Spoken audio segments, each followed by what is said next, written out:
seconds away. Are we excited for this? Woo!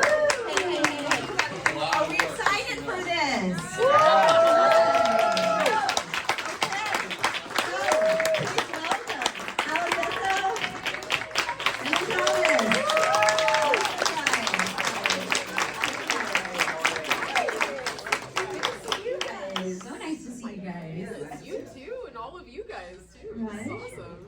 Thanks for coming. Yeah. Thanks for coming out. It might take a second. Oh wait, I see. No, I'll trade you. Yell real loud. oh no, wait, here we go. Oh wait, there you go. Just a little technical. Thanks Thank for you coming guys. out. Yes.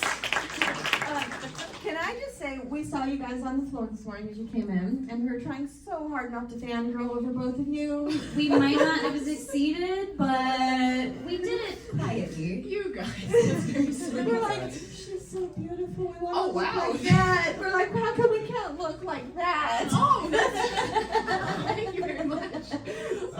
We're like, Alex "They're Essoe right scoring 110% today. Okay. Yeah. Major flash. Cool. Well, I really wanted to know a little bit about. What about me though? How did I look? Always handsome, sir. Always. Well, speaking of Mike, you know, how did you guys kind of get involved with Mike? And tell me what it's like kind of being part of that family. You should go first. So I got involved with Mike Flanagan in a really sort of haphazard way. He just kind of called me into this audition, and it wasn't really an audition, it was more of a meeting. And it was about Ouija, the origin of evil. And I had been unemployed for about 7 months, and I had kind of thought, well, maybe things are drying up. And then I have this meeting with Mike, and he's kind of like fawning all over my career, and I'm kind of sitting there like waiting for the other shoe to drop, you know. And I end up getting the part, you know, and it doesn't sound important, but he made me cut my hair. It's gonna pay off later. So he made me cut my hair. My hair was longer than it is now, and I was like, well, I kind of need the job, so I'll do it. And then he said, while we were working on Origin of Evil, he said, hey, I want to hire you in everything that I do. And I was like, oh yeah, sure. I bet you do. Great. And I expected it to just kind of, you know, never come to be. And then he ended up hiring me in everything. But the caveat was that Dr. Sleep came along, and I had worked with Mike on 2 projects before then. And he calls me up and he says, hey, I understand if you don't want to do this. That's how he opens it. And I was like, well, what? You know, and then he says, I've got 2 roles in mind for you. One is, you know, you only work for a day, but it's really important. And the other one is something that we've seen you do before, so which one do you want? You know, and I go, well, tell me about the thing that I only work 1 day for. And then he tells me about, you know, reprising the Jack role in Dr. Sleep, and I say, ooh, how's that gonna go over? And he goes, well, do you want to paint a target on your head with me? I said, sure. Yep. I said, sure. And then he said, oh yeah, the only other thing is, and this is how he did it on Ouija, Origin of Evil. He goes, oh yeah, the only other thing is we have to cut your hair. It's not in 1969, you know, it's gonna be really short. So he goes, well, that's great. But the only thing is you'll have to shave your head. And I said, okay, I'll do it. And, you know, the thing about Mike is that he'll trust you for certain things, you know, and he will kind of go out all out to make it seem like it's something that is really good for you, and it usually is, but there's always something, there's always like, it's either like a big chance that you're taking or you have to do something drastic. But it's worth it because I think he creates good stories, he creates good worlds, and he has a fan base, he has a following, so it's fun to be a part of that. Oh, yeah, my story is Sorry for nearly talking so interesting. much. No. She was so intrigued. I was involved. like, oh, really? What happened next? I just auditioned for Dr. Sleep, and it's funny because at the time they didn't say what it was for. They said it was like a Warner Brothers short film about children with magical powers or something. And I was reading the sides, and like they changed everyone's name by one letter, so it was like Bendy and Manny and Rick Halloran. And I was like, okay. Okay, I'm just gonna take a chance and see if that's, and it was, and I did this really tiny film in Thailand with Darren Lynn Bousman, who's done a bunch of the Saw stuff. Super cool guy, lovely dude. And I'd never been to Thailand before, so I was like, fuck yeah. And I got the phone call about Dr. Sleep as soon as I landed in Thailand. I got a call from casting like, hey, we'd like to welcome you to the Flanagan family. And I was like, wait, what? That's what this was for? And I'm gonna be who? And I'm not ashamed to say I cried a little. Because The Shining is one of my favorite movies ever. And Mike, like, within 2 seconds of meeting each other, we were film geeking like crazy together, because Mike is a real cinephile. Like, he truly loves films. He's seen everything. His favorite movie is All That Jazz, which is like one of the best edited films of all time. And he's an editor. That's his whole background. And he writes and directs and edits and does fucking everything. And I don't think he's had a break in the past 10 years. No, yeah. Or something. I don't think he's had a... But he won't take a break. He won't take it, no. He's a like you're working with him, and then that afternoon he's saying, hey, you want to see? I got a rough assembly of the stuff we shot this morning. You want to check it out? I always say yes. Oh, I always want to say. I'm like, yeah. What'd you do? And he's like, oh, so we did this shot. And we're gonna intercut it with this. I'm like, can't wait to see that. I always say, Mike, go take a break, man. I tried that. And he's like, oh yeah, no, I totally will. And then he just doesn't. Right.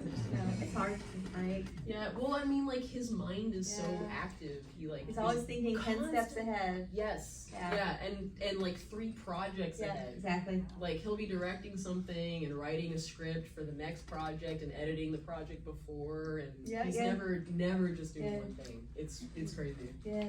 I would actually hang out on the set of Dr. Sleep just in my free time, just to like shadow him and hang out in the sets. I'm not gonna lie.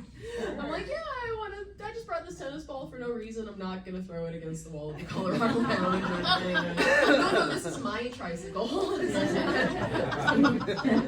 Gonna reenact the whole Shining? I would have if they had let me. Just for myself. Did either of you read Dr. Sleep, the novel? I did read it actually when it came out because I love because I love The Shining so much. Yeah. And I mean, it's a decent sequel. It's interesting to kind of expand the world and stuff like that. But Mike did something really special where he married the book and the Kubrick movie, which is like off limits as far as. But Stephen King loves Dr. Sleep, and all those elements are in there. And it was like, I thought it was such a respectful, loving interpretation of it. And he also did I love Stephen King, my favorite author ever, but very difficult books to adapt well. Yes. And stay true Yes. to the book at the same time. Yeah. I mean, very difficult. So I thought it was done really well too. I was a diehard fan when it came out. Yeah. I didn't even know it was a Shining related book. I was like, oh, new Stephen King, mine. Yeah. You know, didn't care. Then I'm like, okay. And Yeah, that's exactly how it happened in the library. I was like, Yeah. oh, you know? It's connected to my other favorite thing. Yes, Yeah. yes, I was so pumped. And I love it when the worlds collide in his books and the towns and all the. Oh my Anyway, god. moving even on. certain characters. Yeah. Sorry, I digress. No, it's true though. I feel you. But when I heard they were making Doctor Sleep, I was very excited, but also very like, you know. That's a totally And I was understandable so response. excited. And when I saw it, I was like, this is actually really good. Especially the director's cut. If anyone hasn't seen the director's cut, Yeah. you guys know what I'm talking. It's so superior to the theatrical version. And I know I got a lot of pushback from a lot of people, a lot of my friends, especially like, I don't like it. And you know why they didn't like it? Because they never read the book, so they were expecting a direct sequel to The Shining, and that is not at all what it There's is. so much more going on. Right, you know, like you got to read the story and then go revisit the movie, and you're gonna feel so different. I promise. Oh yeah. Oh, also shout out to Rebecca Ferguson Oh my for gosh. nailing Rose the Hat. Yeah. Everyone, She scared the shit. out of me. everyone in that movie. Yeah. Oh yeah. Even the But smaller she really characters. was like, she was so fucking ice cold. She was such a predator. It was awesome. Yeah. Yeah. It was And cool. what was it like taking on these really iconic roles? Incredibly terrifying. having a target on your head, right? Yeah. Yeah. Well, yeah, completely. Well, because, you know, I mean, the whole idea of like messing with somebody's perfect horror movie or their idea of, you know, it would be like in 1979 coming out with like Star Wars, you know, Star Wars, the I don't know, some side It's offshoot one of thing that those didn't like work. patron saints of film almost to people. Yeah. Yeah. To me too. Like I think of it that way. Yeah, and also, you know, Jack Nicholson's performance was iconic. Shelley Duvall's performance, you know, they're iconic images of the axe coming through the door, and you know There, the bat scene. that's what you think of. You Yeah. know, you, Johnny, and all of that. Yeah. So, you know, part of the idea with doing something like this, I think, and Alex, I think Alex has probably more to say on this than I do because I had less to do than she did, but you know, you never want to do an imitation of someone else's performance. You want to do the character. Yeah. And that's important. It's important because not only do you respect the other actor's performance through doing that, but you also respect the audience's investment in that character, right? Because if you disrespect either of those two things, then you leave a little door open for doubt to creep in the audience's mind, and then you lose them, and then it's done, you know? Which has happened to me before. Yeah. With like remakes and It happens to reboots and- everybody, oh yeah. and like I was coming into this as a fan of The Shining, a huge fan of her performance specifically. So I was putting a ton of pressure on myself, even though I'd already seen The Shining like 500 times and I had studied her performance because I thought it was so good. I still was like, fuck you, Alex. You cannot fuck this up. You are not allowed at all. So I just like, I dug in. I was absolutely terrified. Yeah. It was great. That's the way it should be. The minute you become comfortable, it's death for an artist. Yeah. Like, oh yeah, this is great. I feel so good. Something must be terribly wrong. Yes. So. So Alex, I've got one specifically for you. And we both are a big fan of Starry Eyes. Obviously, great film. As performers ourselves, at some point in our lives, Yes. you know, can both relate. Oh yeah. Yes. Very Uh-huh. universal. Even to just that internal struggle. God. Yes. Yes. God, yeah. Horrible. How did you develop that character and go into that? And I want to know everything. So, I mean, in a nutshell, it was kind of a cross between, like, my own struggle in acting, because acting is not easy. Like, there's a famous anecdote with Brian Dennehy where he's talking to these acting students, and he literally says, if there's anything else that you enjoy or anything else that you're good at, go do that instead. Because it's heartbreaking industry. No one gives a shit about your feelings or how hard you worked or anything like that. It's just like, can I make money off you or not? Which is sad but true. Which is one of the reasons I love horror so much, is because it is like this, there's always some part of it that's uncharted. There's always a new surprise or a new mystery or a new way to express yourself, and I always feel so much freedom in that genre, which I love. What was the question again? Oh, Starry Developing Eyes. the character. So it's a cross between that, like the slog of acting and all of, and the self-doubt and self-loathing and all that stuff. Anxiety. Anxiety, like what am I doing with my life? Why didn't I become a software engineer? Like, why, you know what I mean? So it was a cross between that and Isabelle Adjani from Possession. So, it's one of the best performances ever. Yeah. And apparently, so I was not in the running to play Sarah. They wanted, actually, the girl who ended up playing Erin, they wanted her for Sarah because she had like a higher IMDb rating and she had worked with the producers before, and like those are all factors that people consider. And so I had the audition and I had a callback. And then I was like, can we just meet for coffee and just talk about this? Yep. And I was like, okay, I'm gonna unleash all my film trivia on this guy and like try and get it in that way.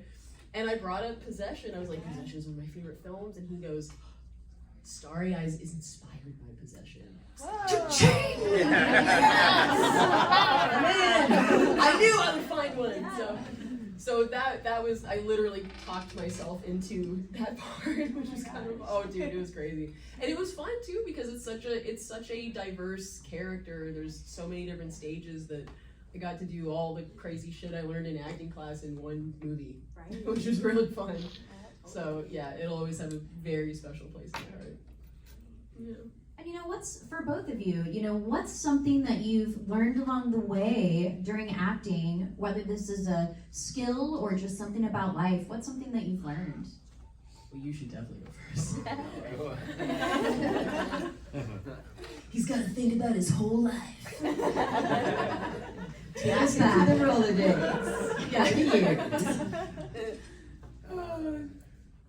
Yeah, I guess I've learned,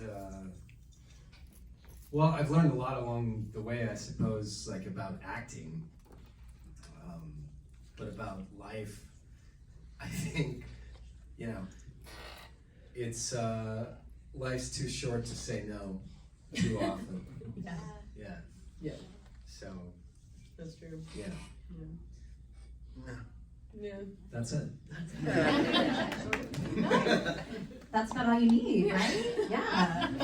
I've learned a couple things, especially about the industry, but also about life. It's a cutthroat industry. It's not easy, and no one is in the business of making dreams come true. It's just one of those realities of Yeah, for sure. It really is. Yeah. But even with all of that crap and all, I mean, you guys probably follow Hollywood nonsense and you know what an absolute cesspit it is.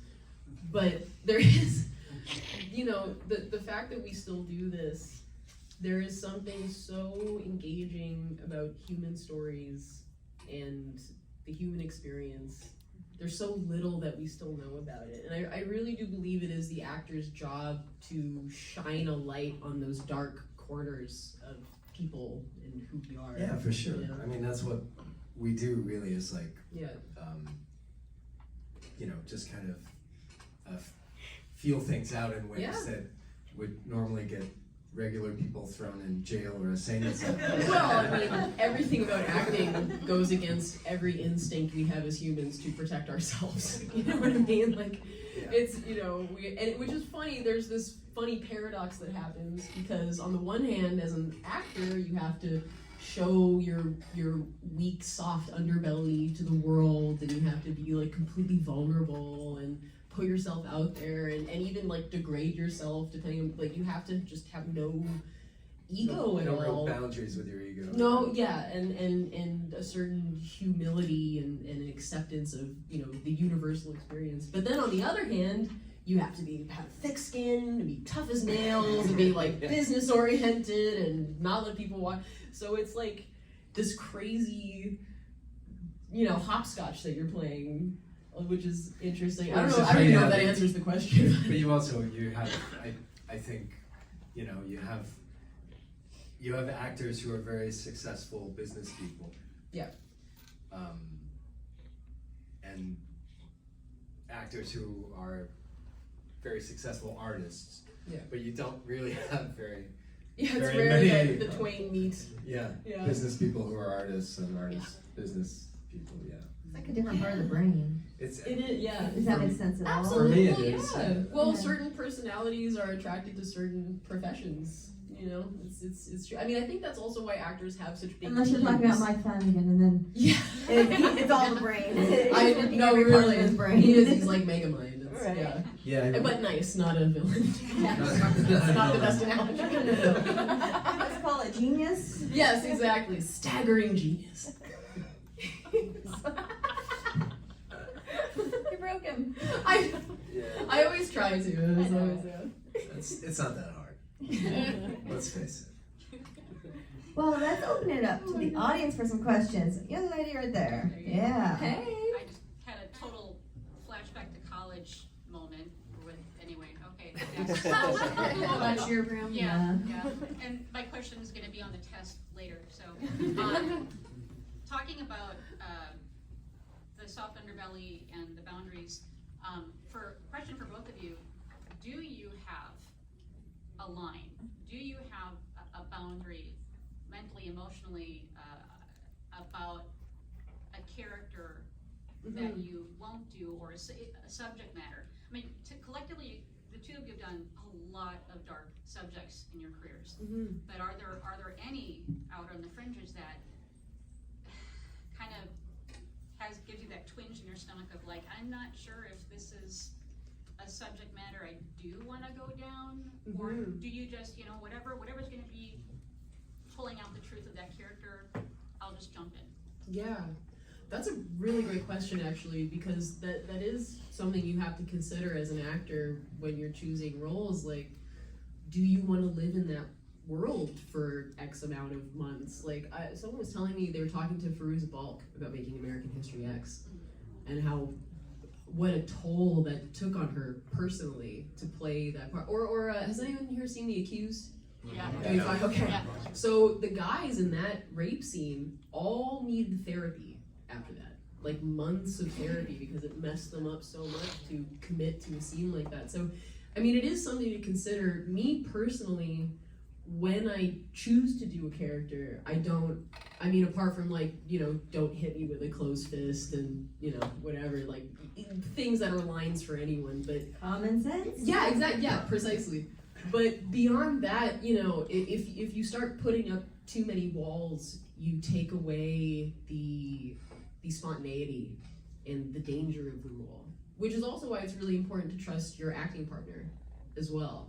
Like, Yeah, and your director and your director. Yeah, very much. But it's also a thing of, does it serve the story or not? Yeah. Because,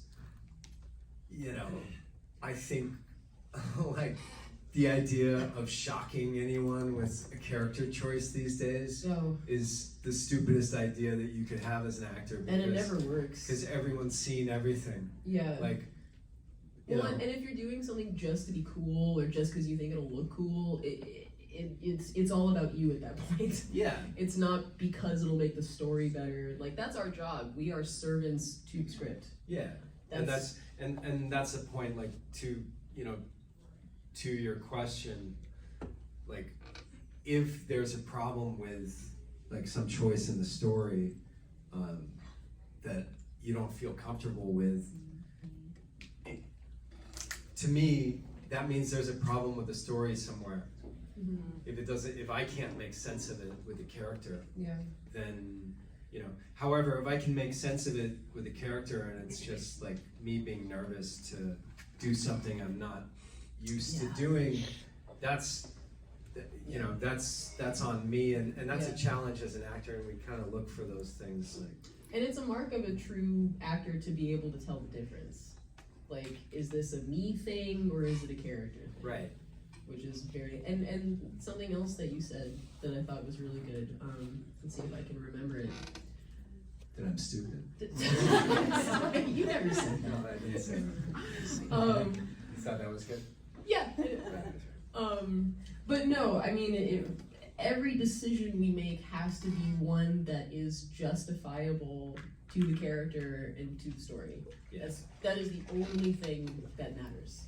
And there are times where, you know, especially if you're working with like new writers or new directors, you do have to fight for things. Like, I'm sorry, but this doesn't make sense. Yeah, or they'll have like, You know, it does. I mean, I would never, you know, with the Coen brothers or something like that. That's not gonna happen. You know, but they there do, are times. but they do goofy things like, you know, like a producer will have it in his mind that like, the character can't be weak, so he can't say this line. Yeah. And it's like, no. That's not how those choices That's not work. how it works. No. Like, you know. Well, or like this will look cool. Yeah. Like, yeah, but no, it won't look cool because it doesn't belong here. You know, so. Yeah. How many times have we seen a movie where we're like, why? Yeah, The yeah, 1 yeah. second, 10 seconds, why? Why? Wait, why did you do that though? Yeah. Yeah, no, It's like- totally. What? Yeah. I can't tell you. Oh, yes, I have that experience all the time. Like, Here's, we don't have the money to shoot all the scenes to explain the story, so here's a scene where all the characters will tell you what's going on. It's a film full of exposition. 2 minutes. Yeah. So Yep. now we don't have to shoot it all. They're All gonna the tell you backstory right everything. now. Yeah, exactly. Yeah. So what are some elements that really draw you both to a script or to a role? Well, just off the top of my head, how many times I've seen it before. You know, if it seems like repetitive or it's like jumping on a trend, then that's not why I signed up for this, you know what I mean? So, I don't know. Yeah, I mean, I look for story, and then if the story isn't there, I see if there's something to do with the character. Because sometimes, you know, sometimes the character can save the story, Yeah. but if the story is good enough. But often, you know, oftentimes you'll read something and the story will be there and the characters will be weak. Or one character will be very strong, but the story is kind of lame, Mm-hmm. you know? And so what I look for is kind of like a nice arc with everything. Like, I look for a character to have a beginning and an end that I can plot, and I look for a story to have a beginning and an end that I can track easily. And also how soon rent is due. Yeah, that's it. Like you just said, haven't worked for 7 months. Yeah, back to the exactly. job. Yeah, this story's good enough, I guess. Oh, that's how I cut my hair. Third act doesn't make sense, I gotta shave my head, oh well. It's like, you're like, it's not terrible, I guess, maybe. Yeah. It's not gonna kill me.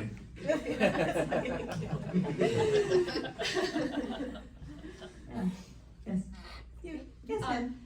So for Henry, what is your favorite collaboration with Flanagan? And for Alex, are you working with him in any upcoming projects? Because he's got, you know, what, Yeah. more things coming out? Yeah, it's kind of Yeah. a secret mystery in the Mike Yeah. Flanagan. But the short answer is yes. Yeah, Yeah, I think I love that guy. I think my favorite collaboration is probably Haunting of Hill House. Yeah. Yes. Thank you. Yes. Yeah, I think it's, you know, it's the best it's the most finite story that he's been allowed to do. You know, he kind of had time to work on it ahead of time, and that was and I had the most fun working on that. And the writing is beautiful. The writing's great. Oh. How amazeballs cool was it to put on Wendy's your costume the first Okay. time? And second of So- all, did it come home with you? So first of all, remember before when I said I got the phone call and I cried a little bit? I cried again when they put the wig on me, and I was like, because it was like a big moment for me. I was a fucking fangirl for this shit. I was like, I got to like hold the axe and the bat, the original Slugger from the original Slugger. Yes, they got it for the movie. It was amazing. Did that come home with you? That's in Flanagan's home. Yeah, Flanagan got all the good stuff. He's got the axe too. Yeah, oh yeah, he took the axe. I got a couple of costume pieces, but that actually Warner Brothers kept most of the stuff because I think I don't know, but I think Warner Brothers wants to do like a Outlook Hotel installation at Universal Studios. So I think they're gonna So I'm because crazy excited for that. They dismantled the sets Yeah, and shipped and them to shipped LA. them back to Warner So Brothers. now we're I just think playing the waiting game. Yeah. It'd be really interesting to see if that happens. Right? Yeah. I'll go. Question for you, Henry. What was it like working on Psycho 4 at the beginning? Oh, that was great. I got to work with Mick Garris, who is a great guy, and I've worked with him several times since then. But I was 18. I just graduated high school, and I was excited to play an iconic character like Norman Bates. Yeah, and we shot in Florida at the brand new, at that time, Universal Studios Florida, which had just opened. Right. And they built a full-scale model of the house, which at the Universal Studios in Hollywood, I don't know if you've ever been, but No. they have the original Psycho house, the exterior, but the interior was all done on stages. So the actual house is built to like, I think like 3/4 scale, Yeah. or like 4/5 scale or something like that, on a hill, so that it's forced perspective, so it looks like you're standing much further away from a regular house, but it's really just this little tiny. It looks like a playhouse. You know? That's cool. But this was like a full version of the house, so that was kind of neat. Yeah. Cause I got to meet Anthony Perkins. Yeah. What was he like? That's so cool. He was great. I mean, I had like one interaction with him because obviously we didn't have any scenes together since I was playing the younger version of his character. But he said, you know, he kind of walked me through the, don't do this for Norman. Right. This is okay. Yeah. That's cool. But he was a lovely man and a great actor.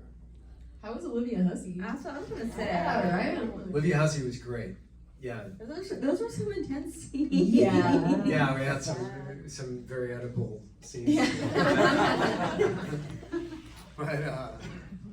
But yeah, it was a great experience, and you know, Joe Stefano, who wrote the original Psycho, Hitchcock's Psycho, was a screenwriter, and Hilton Green, who was the producer of Psycho, was a producer of Psycho 4 as well. So it, you know, it had kind of like this old Hollywood feel to it. Right. That was kind of special. That was. I love it. I think it's great. Oh, thanks. Yeah, I mean, awesome. it's enjoyed a new resurgence because they've released it on Blu-ray like a few years ago, and I think that's happening more and more, which is kind of exciting. Like, I'm seeing some old films that I was a part of, kind of having a rebirth, and that's kind of nice. Great, thanks. Yeah. So I have a question for Alex. How long, or like, what was the process of getting Wendy's like Shelley Duvall's like fliction, like her voice down? Because you did that perfectly in the film. Thank you very much. It's a combination of things, because on the one hand, I've been watching The Shining for so long, and I was so, like, her performance in that was already one of my favorites, so I was very used to her, I guess is the way to put it. So, God, I feel bad saying this, but it didn't take me a long time to kind of put her on, you know, like. You've been studying for this your whole life. Yeah, exactly, yeah, precisely. Like, I already had it in the chamber. But you're also like a secret genius. You're like, if we were in a band, you would be the secret weapon. Really? Yeah, you'd be like. I'd be like the Steve Malcolm or something? Yeah, they'd be like, unleash her. Kicking her pedal board. Call me We Duckbag. would buy that album, by Yeah, the way. We were talking about starting a band actually, just for fun. We want to call it Heat. Henry Essoe, Alex Thomas. I think that'd be kind of funny. Heat. That's what happens when we're stuck in the trailers too long. Yeah. Start coming up with these wild ideas. But yeah, I mean, probably like every other day for probably a month after I got the call, I was like getting my stuff down, because I also like, I didn't want to do an impression of Shelley Duvall. Like I wanted to, I mean, I think her Wendy is the best. I think that her interpretation of that character is superior even to the book. I hope I'm not offending anyone by saying that. But her vulnerability and her total lack of equipment to handle the situation that she's in is beautiful and exactly the truth about everything. Like, she's a 70s housewife who smokes compulsively and pretends that her husband doesn't have a giant problem. Like, how many people can relate to that?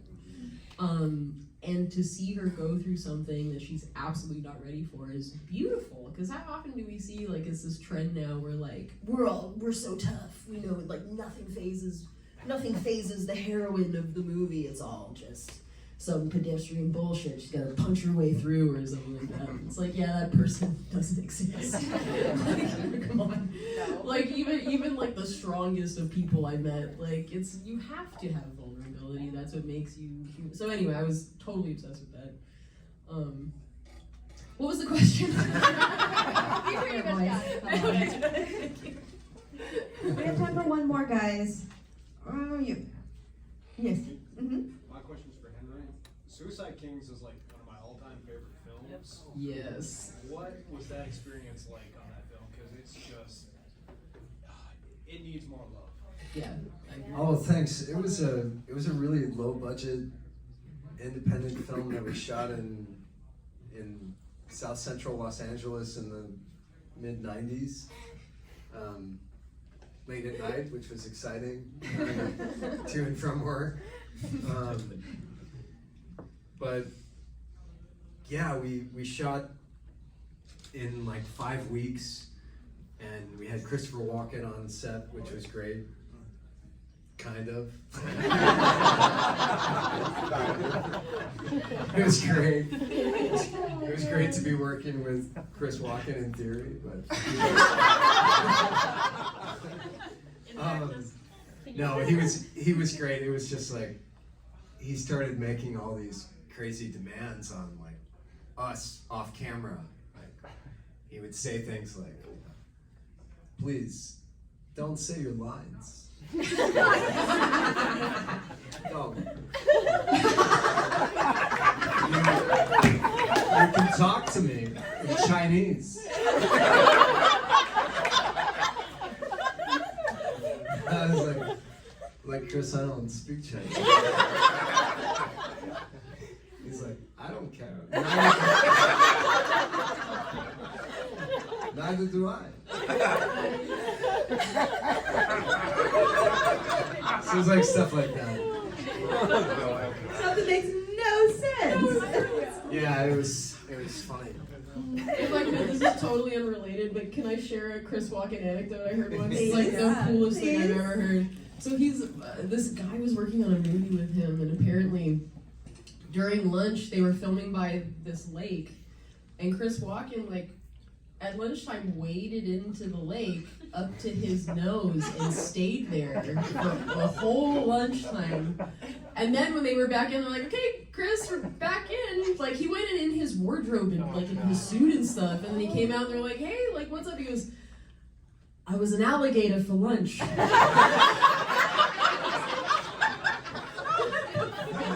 it was also like the best time, like in the best part of shooting Suicide Kings was the makeup trailer, because you go in the makeup trailer, go through the works, you know, and then Chris Walken and Jay Moore would be sitting there, like, you know, Jay had a dog, it was a Rottweiler, you know, and he was like, Chris, Jay, what's your dog's name?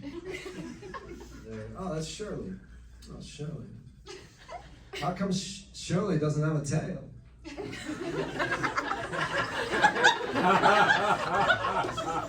And he goes, oh, they dock them, Chris. You know, when they're puppies, it's the breed, you know, the Rottweiler. He's like, oh, that's a shame. I would love to have a tail.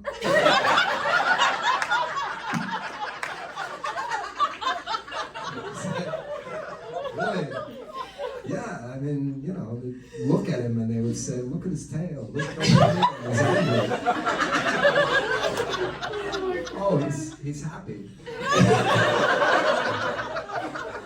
Oh, okay, I got one more. So, another lunchtime story. He decided there was a McDonald's near set, so he bought McDonald's. He took the whole cast and crew to McDonald's, and he got at the very back of the line, and he waited like 25 minutes in this line to get all the way up, and he gets to the front, he goes, you got any peanuts? And they're like, no, we don't sell peanuts here. I'm good.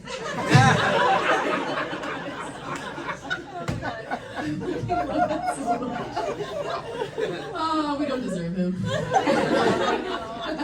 think that was the most unexpected way we were ever going to end this, and I love it.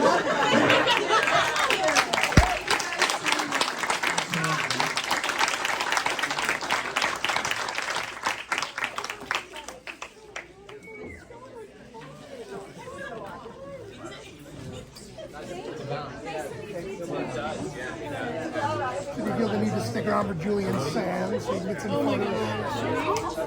What? I like Julian Sands. I don't fucking know that I really want to. At some point, I want to go in there and start getting fucking signed. I don't want to spend my day here. And unfortunately, on the front row, if we wait till he comes in and we get up 3